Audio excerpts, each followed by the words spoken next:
Stock x ray, इसमें हम आज बात करेंगे एलजी इलेक्ट्रॉनिक्स के बारे में। देखिए, एलजी इलेक्ट्रॉनिक्स का आईपीओ अब कल से यानी कि 7 अक्टूबर से खुल रहा है और 9 अक्टूबर के बीच खुला रहेगा ये। और 3 दिन ये आईपीओ खुला रहेगा। लेकिन इसमें अच्छी चीज क्या है, देखिए 1080 से 1140 रुपए की रेंज है। ग्रे मार्केट प्रीमियम चल रहा है अब 146 रुपए। दैट मीन्स कि अगर आपको आईपीओ मिल जाता है तो 146 रुपए आपके मिल सकते हैं अगर इस समय का ग्रे मार्केट प्रीमियम देखें। हालांकि ये घटता बढ़ता रहता है और at the time of listing day वो बहुत इंपॉर्टेंट डे होता है, क्योंकि वहां पर प्रीमियम बढ़ भी सकता है और हो सकता है घट भी जाए।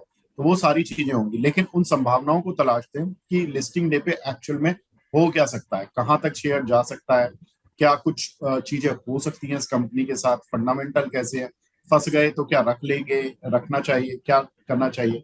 शेयर की लिस्टिंग देखिए अनुमानित है कि 14 अक्टूबर को हो जाएगी। अब देखिए इंपॉर्टेंट चीज क्या है, आईपीओ का साइज देखो आप, 11,607 करोड़।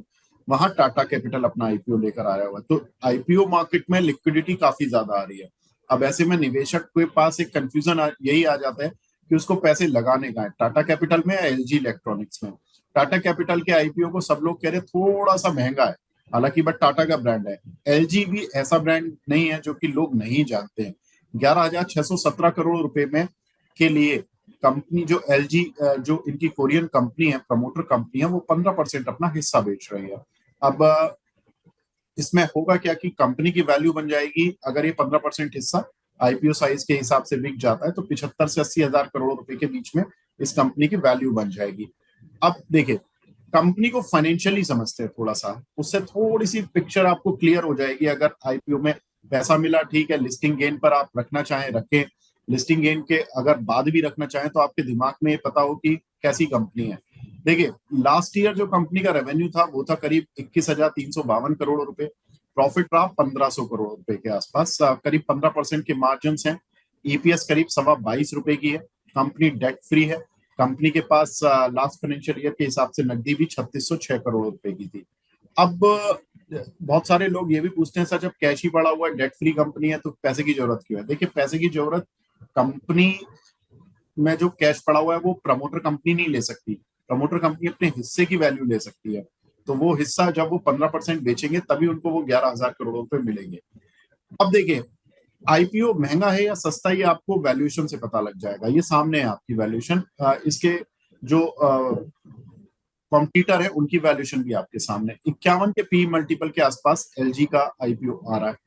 वोल्टास का अगर पी मल्टीपल देखे तो करीब 69 का है, यानी कि वोल्टास कंपेरेटिवली एलजी से थोड़ा सा महंगा है वैल्यूएशन के लिहाज से। ब्लू स्टार भी महंगा है। वर्लपूल लगभग बराबर है। यूरेका फॉक्स, हालांकि इनके आइटम ज्यादा मैच नहीं खाते हैं एलजी से, लेकिन इस सेगमेंट की कंपनी हमने सोचा कि इसको भी बात कर ले। ये भी एक्सपेंसिव साइड पर है। क्रॉम्पटन कंज्यूमर, इसके भी जो पी मल्टीपल है वो करीब 36 का है। तो इसके भी ज्यादातर आइटम एलजी से मैच नहीं खाते, क्योंकि एलजी का जो इलेक्ट्रॉनिक गुड्स में एसी, फ्रिज, वॉशिंग मशीन, इन सभी में ज्यादा इनका मार्केट शेयर बढ़ा है। तो वो थोड़ा सा एलजी के एडिड एडवांटेज भी है। और यही चीज बाकी प्लेयर्स के लिए थोड़ा सा नेगेटिव भी है कि उनके पास प्रोडक्ट पोर्टफोलियो इतना डाइवर्स नहीं है। वोल्टास एसी में अच्छा लीड करता है। ब्लू स्टार भी एसी में और फ्रिज में अच्छा लीड करता है, लेकिन एलजी तीनों सेगमेंट में लीड करता है।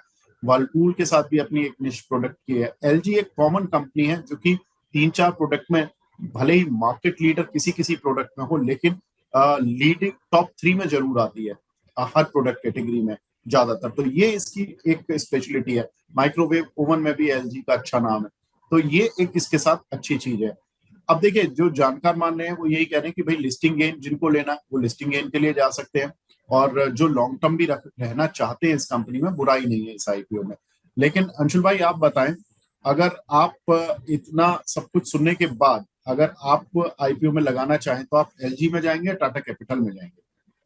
सर मेरे लिए तो ऑब्वियस चॉइस है टाटा कैपिटल, क्योंकि टाटा का नाम ही अपने आप में बहुत है। उसके सामने किसी और को सेलेक्ट करना तो मतलब सूरज को दिया दिखाने वाली बात हो गई। तो मैं तो ऑब्वियस है, अगर दो में से एक लगाना है मैं टाटा कैपिटल ही लगाऊंगा। लेकिन मिलने की प्रोबेबिलिटी टाटा कैपिटल में कम है, एलजी में ज्यादा है, क्योंकि सभी कोई टाटा में लगाएंगे। तो आई वुड सजेस्ट दोनों में एक एक एप्लीकेशन लगा दीजिए। 15-15 30 हजार रुपए का लगना है, दोनों मिला के दोनों में एक एक एप्लीकेशन लगा देना चाहिए। मिलने की प्रोबेबिलिटी बहुत कम रहेगी, क्योंकि ओवर सप्लाई बहुत ज्यादा जाएगा, मतलब सब्सक्रिप्शन बहुत ज्यादा जाएगा। अच्छा अंशुल भाई ये बताएं, तो चलिए जिन्होंने मान लीजिए एलजी का मन बना लिया और एलजी में पैसा लगा भी दिया, अब इसके कंपैरिजन वाले शेयर देखिए, वोल्टास, ब्लू स्टार, वर्लपूल, इनके जरा चार्ट देखकर बताओ कि कोई ऐसा तो नहीं है कि मतलब एक्स्ट्रा ऑर्डिनरी मूव कई बार इनके पीयर कंपैरिजन वाले भी कर जाते हैं। जैसे हमने देखा कि टाटा कैपिटल का आईपीओ आ रहा था, जैसे ही बात हुई कि भाई टाटा कैपिटल का आईपीओ आ रहा है, तो हमने देखा कि बजाज फाइनेंस पर फोकस शिफ्ट हो गया, एल&टी फाइनेंस पर फोकस शिफ्ट हो गया, वैल्यूएशन लोग देखने लगते हैं, लोग सोचते हैं कि जब टाटा कैपिटल इतना महंगा सस्टेन कर सकता है तो ये क्यों नहीं सस्टेन कर सकता। तो ये सारी चीजें होती हैं। तो आप जरा देखकर बताओ अंशुल भाई कि वोल्टास, ब्लू स्टार और वर्लपूल की क्या हालात है। सर तीनों मतलब इन सब में अगर मेरे को एक ही स्टॉक सेलेक्ट करना है तो फिर भी मेरे को ब्लू स्टार ठीक लग रहा है, लेकिन वो भी अपने बॉक्स में भी कंसोलिडेट कर रहा है, तो इमीडिएट तो बाई नहीं करूंगा, लेकिन अगर करना ही है तो ब्लू स्टार में अगर ब्रेकआउट बनता है 1983 के ऊपर, एलजी के आईपीओ की वजह से मोमेंटम बनाता है 1983 के ऊपर, तो मैं जरूर बाइंग में इंटरेस्टेड रहूंगा ब्लू स्टार में। बाकी मेरे को किसी में बहुत अच्छा तो नहीं लग रहा है। अच्छा, और यूरेका फॉर्ब्स और क्रॉम्पटन कंज्यूमर, इन पर भी एक बार राय दे लीजिए। देखिए क्रॉम्पटन अपने विद इन द स्पेस थोड़ा सस्ता है वैल्यूएशन पर, और यूरेका फॉर्ब्स वैल्यूएशन वाइज महंगा है, लेकिन वही और होता है कई चार्ट बार wise analyst community P multiple hire उसको देती है जिसके प्रोडक्ट अच्छे डिमांड में आ रहे होते हैं, या जिसके प्रोडक्ट को एक अच्छा रेस्पॉन्स मिल रहा होता है, या फ्यूचरिस्टिक गाइडेंस उनकी अच्छी होती है। आपको क्या लग रहा है सर इन दोनों के चार्ट देखकर। तो दोनों के चार्ट फिलहाल इसलिए डाउन ट्रेंडिंग दिख रहे हैं कि गर्मी वाली थीम में जो प्रिएम्प्टिव बाइंग हुई थी ना, कि गर्मी में सेल्स अच्छी होगी और स्टॉक के रिजल्ट अच्छे आएंगे, प्राइस बढ़ेगी, वो सारे इन्वेस्टर जो फ्रस्ट्रेशन में निकल रहे हैं उनकी सेलिंग थोड़ी सी ज्यादा आती हुई दिख रही है। नहीं, एलजी के आईपीओ की वजह से मोमेंटम तो बनना चाहिए था, लेकिन वो गर्मी वाली जो थीम फेल हुई थी उसकी सप्लाई अभी पूरी तरीके से निकली नहीं है।